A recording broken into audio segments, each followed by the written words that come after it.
కు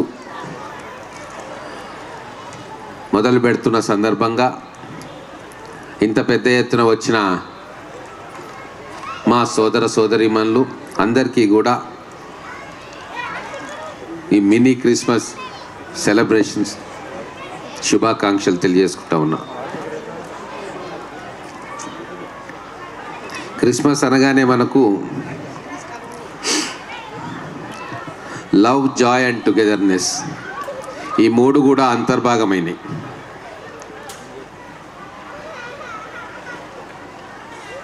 ప్రేమించడం, క్షమించడం, సమాజానికి తిరిగి ఇవ్వడం, ఈ మూడు కూడా ఈ క్రిస్మస్ సందర్భంలో మనం చూస్తాం. అలాగే చాలా సంవత్సరాలుగా మన మహబూబ్ నగర్ పట్టణంలో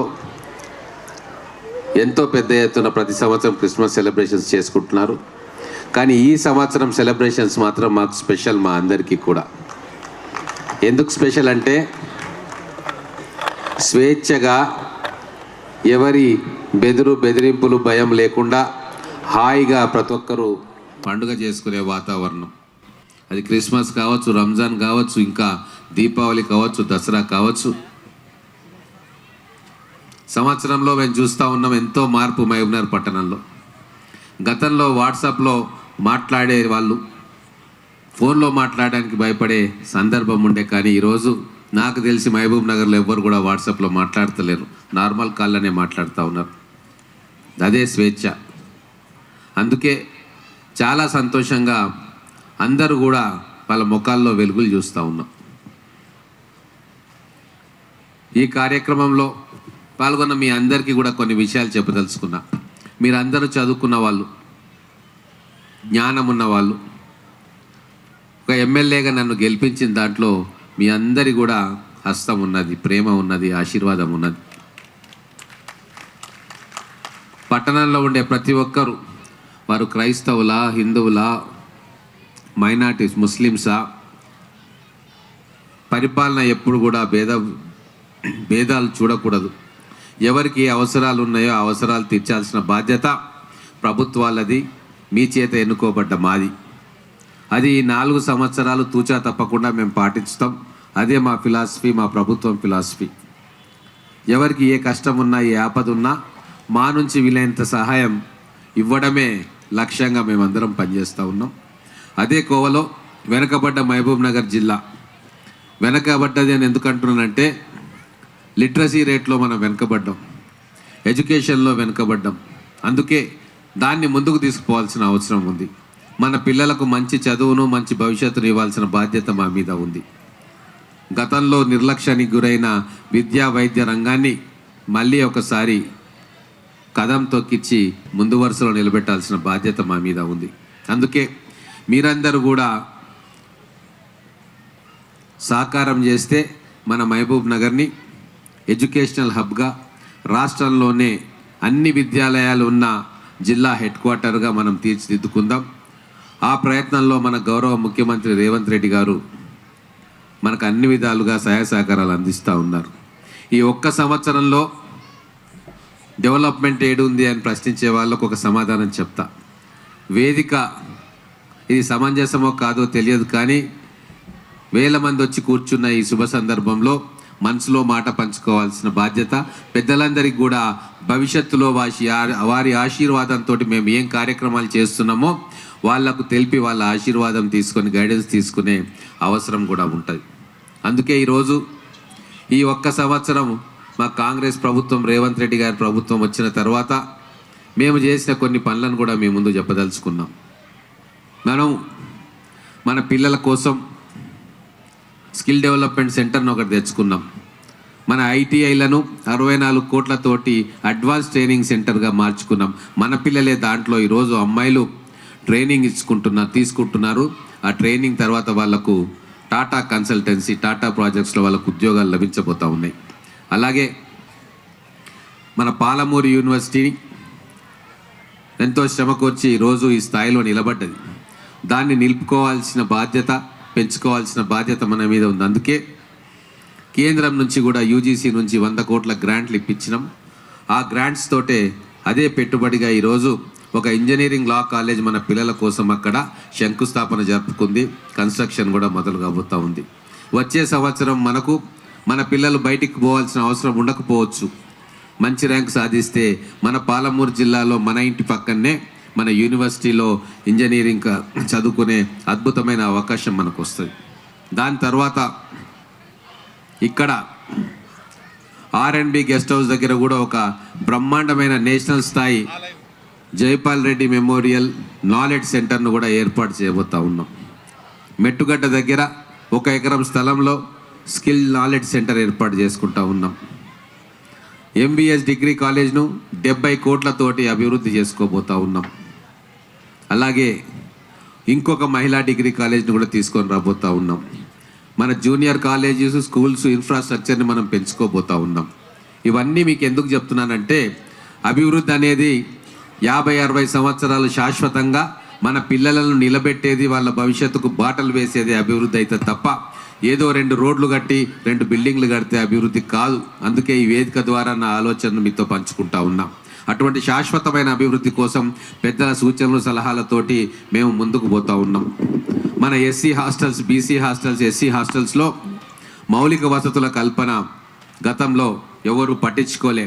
కానీ ఈరోజు మా ప్రభుత్వం ప్రత్యేకమైన శ్రద్ధతోటి ఆ పిల్లల భవిష్యత్తు కోసం, బాగోగుల కోసం డబ్బులు ఖర్చు చేస్తూ ఉన్నాం.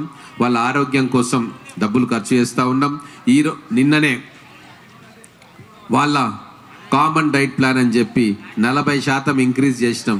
మన SC, ST, BC పిల్లలు ఏదైతే హాస్టల్స్లో, గురుకులాల్లో చదువుకుంటున్నారో వాళ్లకు అద్భుతమైన ఫుడ్, ఆహారం అందివ్వడానికి ఒక పెద్ద ప్రణాళిక చేసి దాన్ని November 1 నుంచి లాంచ్ చేస్తూ ఉన్నాం. ఇవన్నీ మీకు ఎందుకు చెప్తున్నానంటే మన భవిష్యత్తు బాగుండాలంటే, మన పిల్లలు బాగుండాలంటే వాళ్ళకు మంచి చదువు చెప్పాలి, మంచి ఫెసిలిటీస్ కల్పించాలి. అందుకే మన మున్సిపాలిటీని కూడా ఇప్పుడు కార్పొరేషన్గా తీర్చిదిద్దుకోబోతా ఉన్నాం. కార్పొరేషన్ వస్తే మనకు అత్యధికమైన నిధులు వస్తాయి. కార్పొరేషన్ వస్తే మనం పట్టణ గౌరవం కూడా పెరుగుతుంది. ఒక మున్సిపాలిటీకి ఉండే గౌరవం, ఒక కార్పొరేషన్కి ఉండే గౌరవం చాలా తేడా ఉంది. అందుకే కార్పొరేషన్ కూడా మన ముఖ్యమంత్రి గారు మనకి ఇవ్వబోతా ఉన్నారు.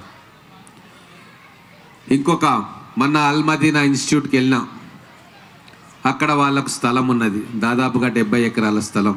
వాళ్ళకు ఒక ప్రపోజల్ పెట్టిన, ఇంత పెద్ద స్థలం ఉంది కదా, దీన్ని కాపాడుకోవాలి, అలాగే మన పిల్లలకు చదువు చెప్పుకోవాలి, మైనార్టీ ఇన్స్టిట్యూషన్స్ పెట్టుకోవాలి, ఒక ఇంజనీరింగ్ కాలేజ్ని అక్కడ పెట్టండి అంటే వాళ్ళు సంతోషంగా అప్లై చేసుకుంటా ఉన్నారు. వచ్చే సంవత్సరం మనకు ముస్లిం మైనార్టీల కోసం కూడా ఒక ఇంజనీరింగ్ కాలేజ్ రాబోతా ఉంది. మేము పెద్దల వేదిక మీద కూర్చున్న పెద్దలకు కూడా నేను ఒక మాట చెప్తా ఉన్నా, ఒక రిక్వెస్ట్ చేస్తూ ఉన్నా. మన దగ్గర మన చర్చికి సంబంధించిన లేదా ఈ ప్రెస్టీజియస్ ఇన్స్టిట్యూషన్కి సంబంధించిన ల్యాండ్ ఉంటే మీరు ఖచ్చితంగా ఎడ్యుకేషన్ సంబంధించిన ఇన్స్టిట్యూట్స్ ప్లాన్ చేయండి. ప్రభుత్వం తరఫున, మా తరఫున సంపూర్ణమైన సహకారం మేము అందిస్తాం. ఎటువంటి పర్మిషన్స్ కావాలన్నా, ఏం కావాలన్నా ప్రభుత్వంకి నేనే దగ్గరికి వెళ్ళి తీసుకెళ్ళి పర్మిషన్స్ తీసుకొని ఇస్తా. ఎందుకంటే రాబోయే రోజుల్లో మన పిల్లలకు ఇవ్వాల్సింది జ్ఞానం, విద్య, మంచి విద్య, టెక్నాలజీతో కూడిన విద్య, వాళ్ళ భవిష్యత్తులో వాళ్ళ కాళ్ళ మీద వాళ్ళు నిలబడేటట్టు చేయగలే విద్య. ఆ విద్య ఇవ్వాలని చెప్పి మేము తాపత్రయపడుతున్నాం, తపన పడుతూ ఉన్నాం.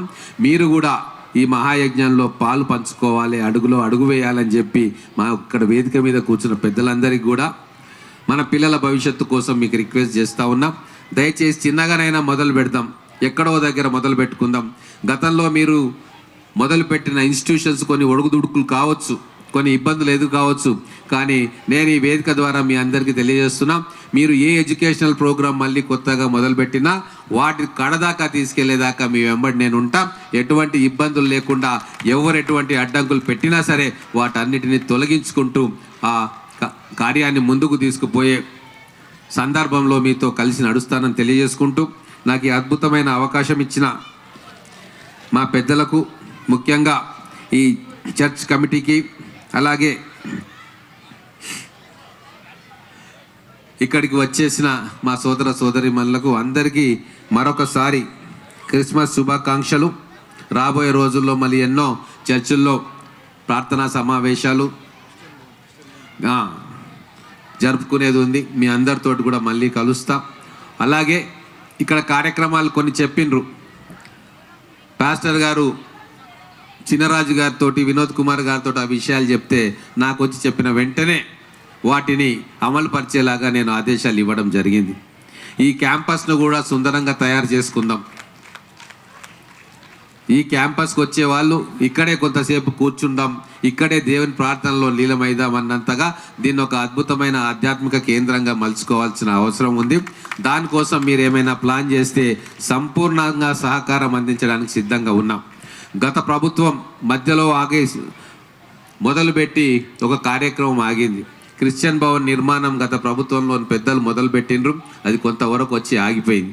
దాన్ని పూర్తిగా కంప్లీట్ చేసే బాధ్యత నేను తీసుకుంటూ రాబోయే రోజుల్లో దాన్ని అన్ని హంగులతోటి వసతులతోటి దాన్ని కంప్లీట్ చేసుకొని దాన్ని కూడా బ్రహ్మాండంగా సమావేశాలకు వాడుకునే వెసులుబాటును కల్పించుకోవాల్సిన అవసరం ఉంది. దానికి ఖచ్చితంగా నా వంతు సహాయ సహకారాలు అందించి అది పూర్తి చేసే ప్రయత్నం చేస్తా. అలాగే పెద్దలు ఇక్కడ చాలామంది ఉన్నారు, డాక్టర్లు ఉన్నారు, ఇంజనీర్లు ఉన్నారు, రిటైర్డ్ ఎంప్లాయీస్ ఉన్నారు. ఈ వేదిక ద్వారా వాళ్ళకు ఒకటే చెప్తా ఉన్నా, మీ అందరూ కూడా మీ రంగాల్లో నిష్ణాతులుగా ఉన్నారు, పేరు ప్రఖ్యాతులు తెచ్చుకున్నారు. మళ్ళీ ఒకసారి మన మహబూబ్ నగర్ పట్టణానికి తిరిగి ఇవ్వాల్సిన అవసరం వచ్చింది. మహబూబ్ నగర్ ఎదురు చూస్తూ ఉంది. ఈ మట్టిలో పుట్టి ఈ మట్టిలో పెరిగి పెద్ద పేరు ప్రఖ్యాతులు సంపాదించిన ప్రతి ఒక్కరికి నేను వీళ్ళని పెంచాను కదా, నా గాలి నా నీరు తాగి వీళ్ళు పెరిగారు కదా, నా గాలి పీల్చి పెరిగారు కదా, మళ్ళీ నాకేమిస్తారు నా మహబూబ్ నగర్కి, నా పేద పిల్లలకి ఏమిస్తారు, అవసరంలో ఏమి ఇస్తారు అని చెప్పి give back to the society, give back to Mahbubnagar అని చెప్పి మన మహబూబ్ నగర్ పిలుస్తూ ఉంది. మన అందరం కూడా మళ్ళీ ఒకసారి మహబూబ్ నగర్ని అన్ని రంగాల్లో అభివృద్ధి చేసుకోవాలి. ప్రతి ఒక్కరు కూడా తమ వంతు బాధ్యతగా దీన్ని గుర్తెరగాలి. కేవలం ఎమ్మెల్యేనో ప్రభుత్వమో చేస్తుంది అనుకుంటే పూర్తిగా చేయలేం. మేము చేయలేని పనులు కూడా చాలా ఉంటాయి. అటువంటి కార్యక్రమాల్లో మీరందరూ కూడా ముందుకు రావాలని కోరుకుంటూ, ఎవరైతే ఉన్నత స్థానాల్లో ఉన్నారో, ఎవరైతే తిరిగి సమాజానికి తిరిగి ఇచ్చే స్తోమత కలిగి ఉన్నారో ఖచ్చితంగా మీరు తిరిగి ఇవ్వాలి. ఎందుకంటే భగవంతుడు మిమ్మల్ని ఆశీర్వదిస్తాడు. మన జీసస్ సందేశం కూడా అదే. ఎప్పుడు కూడా క్షమించమంటాడు. ఫర్గివ్నెస్ మన ప్రభువు మనకు చెప్పిన అత్యంత విలువైన సూత్రం. అలాగే ప్రేమ ఆప్యాయత పంచడం, మనకున్నది ఇతరులకు ఇవ్వడం, ఇది మీరు ప్రతి అధ్యాయంలోనూ కూడా ఆ తపన కనబడుతూ ఉంటుంది. కాబట్టి ప్రభు ఆదేశానుసారం మన తోటి వారిని ప్రేమించడం, వాళ్ళకు సహకరించడం, వాళ్ళని నిలబెట్టడం, వాళ్ళకు భవిష్యత్తు కల్పించడం, ఇవన్నీ కూడా మనకు బాధ్యతగా గుర్తెరిగి ఈ కార్యక్రమానికి ముందుకు రావాలని కోరుకుంటూ, నాకు ఈ అవకాశం ఇచ్చిన పెద్దలకు, కమిటీకి, ఎంబీసీ చర్చ్ యాక్టివిటీస్ని నిర్విఘ్నంగా జయప్రదంగా చేసుకుంటున్న కమిటీ సభ్యులకు అందరికీ కూడా పేరు పేరున ధన్యవాదాలు తెలుపుకుంటూ ముగిస్తూ ఉన్నాను.